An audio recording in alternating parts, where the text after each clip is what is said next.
आजच्या व्हिडिओमध्ये आपण बघणार आहोत घागर नृत्य कलाकार रामलिंग स्वामी नागलगावकर यांचे प्रास्ताविक मनोगत। असेच नवनवीन व्हिडिओसाठी श्री नागेश्वर झुंगा चॅनलला सबस्क्राइब करायला विसरू नका।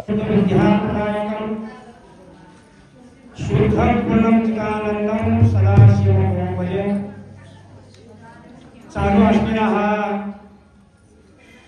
गुरुभावी विराजमान शतस्त्रमानी शिवाचार्यांना श्री गुरुभावी स्वामी मठाचे राजे शतस्त्रमानी श्री श्री डॉक्टर शंभरी शिवाचार्य महास्वामीजी यांच्या दिव्य सानिध्यात हा चालू असलेला हा सत्संग सोहळा गेल्या कित्येक दिवसांपासून गुरुभावी स्वामी मठामध्ये आपला चालू आहे आणि आजचा हा सत्संग सोहळा 46 या ठिकाणी तुम्हा सर्वांच्या दिव्य सानिध्यामध्ये या ठिकाणी गुरुभावी स्वामी मठामध्ये पार पडत आहे। तुमचं खरोखर भाग्य गेल्या अनेक वर्षांपासून हा गुरुभावी स्वामी मठाचा हा सोहळा चालू असलेला आहे। तुमचं वकील करायचं आता वकीलच्या आजूबाजूला आलेल्या सर्व गुरुभावी स्वामीच्या शिष्यांच्या भक्तांचं सर्वांचे या ठिकाणी भाग्य आहे। हा सोहळा लाभण्यासाठी काहीतरी आपल्याला या कलियुगामध्ये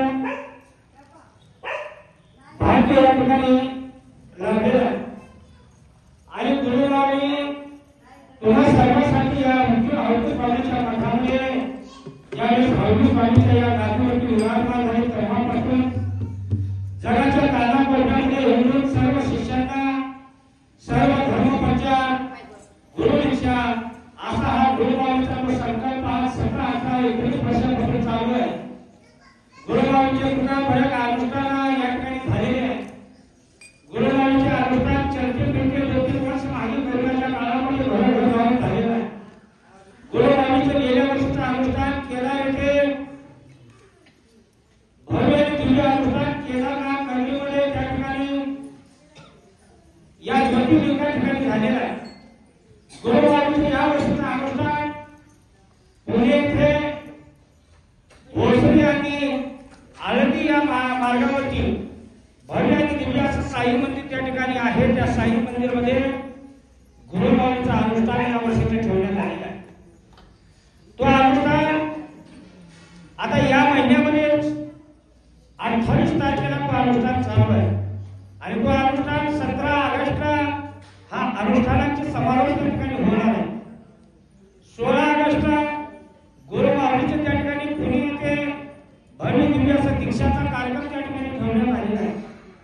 जेणेकरून या सत्संगात असलेल्या सर्व शुभभक्तांना माझी विनंती आहे, ज्यांचे पाहुणे असतील ज्यांच्या घरातले कोणी तिथं पुण्यामध्ये असतील त्यांना एक निरोप द्यायचा आहे की गुरुभावीचं 16 तारखेला त्या ठिकाणी दीक्षा कार्यक्रम त्या ठिकाणी होणार आहे। तुमच्या घरातले कोणी असतील पाहुणे असतील इष्ट मित्र कोणी त्या ठिकाणी असतील तर त्यांना सर्वांना सांगायचं आहे की 16 तारखेला गुरुभावीचा ऑगस्टच्या 16 तारखेला दीक्षा कार्यक्रम पुणे येथे होणार आहे।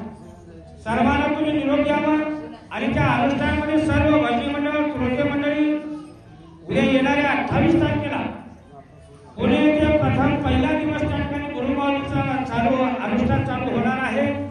या अनुष्ठानामध्ये इष्टलिंग महापूजा, शिवदीक्षा, अनुग्रह, त्यानंतर शिवपाठ, भजन अनेक विविध कार्यक्रम त्या ठिकाणी ठेवण्यात आले आणि त्या निमित्तानं गुरुभावी आता गेल्या महिन्यापासून पुण्यामध्ये जे शिष्य होणार आहेत त्या सर्वांना भेटून या ठिकाणी या अनुष्ठानाचं धर्मप्रचार या ठिकाणी गुरुभावीचं चालू आहे आणि काल परवा दिवशी सकाळी या ठिकाणी पुण्याहून आलो।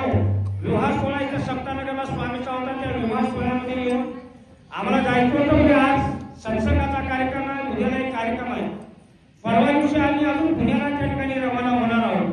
गुरुभावीचा हा धर्मप्रचार कोणासाठी आहे? गुरुभावीचा हा धर्मप्रचार तुम्हा आम्हा सर्वांसाठी आहे। गुरुभावीने संकल्प केलेला आहे, अनेक राज्यामध्ये त्याचा अनुष्ठान झालेला आहे। पुणे येथे सुद्धा गेल्या 12 वर्षात आणि दिल्ली येथे अनुष्ठान गुरुभावीचं झालं आहे।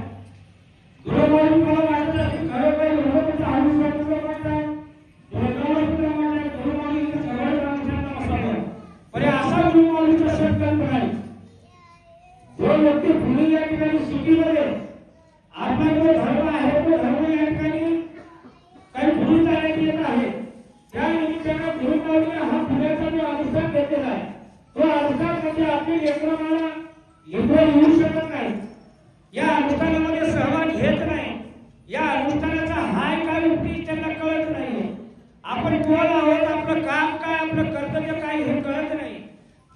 गुरुमाऊलीने या वर्षीचा अनुष्ठान पुणे येथे ठेवण्यात आले आहे. त्या ठिकाणी जाऊन गुरुमाऊली सर्वांना आपण ज्या धर्मामध्ये जन्माला आलो त्या धर्माचं यांनी गुरुमाऊलीने तो या ठिकाणी हा सत्संगाच्या या ठिकाणी या अनुष्ठानाच्या अशा या अनेक ह्याच्यामधून आपल्याला मार्गदर्शन करत गुरुमाऊली या अनुष्ठानावर ठेवणार नाही. तुम्हाला सर्वांना अभिनंदन विनंती आहे. जास्तीत जास्त त्या ठिकाणी 22 तारखेला गुरुमाऊलीचं 28 तारखेला गुरुमाऊलीचं पुण्याचे अनुष्ठान चालू आहे. आपल्या घरातले कोणी लेकरबाळ त्या ठिकाणी असतील, सुना नातवंडे असतील, त्यांना तुम्ही निरोप द्यावा. गुरुमाऊलीचं अनुष्ठान भोसरी आणि आळंदी या दोन्हीच्या मध्ये साई मंदिर आहे. त्या साई मंदिर मध्ये तुम्हा सर्वांना राहण्याची व्यवस्था करण्यात आलेली आहे. काशी विश्वनाथ त्या ठिकाणी काशी विश्वनाथाचं मंदिर आहे, प्रभू रामचंद्राचं मंदिर आहे. त्या साई मंदिर मध्ये सर्व देव देवता त्या ठिकाणी आहेत आणि सुंदर असं मंदिर आहे. तुम्ही 21 दिवस त्या ठिकाणी गुरुमाऊलीच्या सोबत गुरुमाऊलीच्या स्वाध्यामध्ये सर्वांनी सेवा करत राहावं. ही सेवा नुसती सेवा करून चालणार नाही. तनानं मनानं धनानं कमीत कमी 12 लाख रुपये त्या ठिकाणी त्या साई मंदिराचं भाडं आहे. आपल्या गुरुमाऊलीच्या अनुष्ठानाला कमीत कमी 40 लाख रुपये खर्च त्या ठिकाणी येणार आहे. पण ते तुम्हाला द्यायचं नाही. तुमच्याकडे असेल तर तुम्ही दान करा, नसेल तर त्या ठिकाणी सेवा करावं. आणि हे हरगी स्वामीची जी ताकद आहे गुरुमाऊली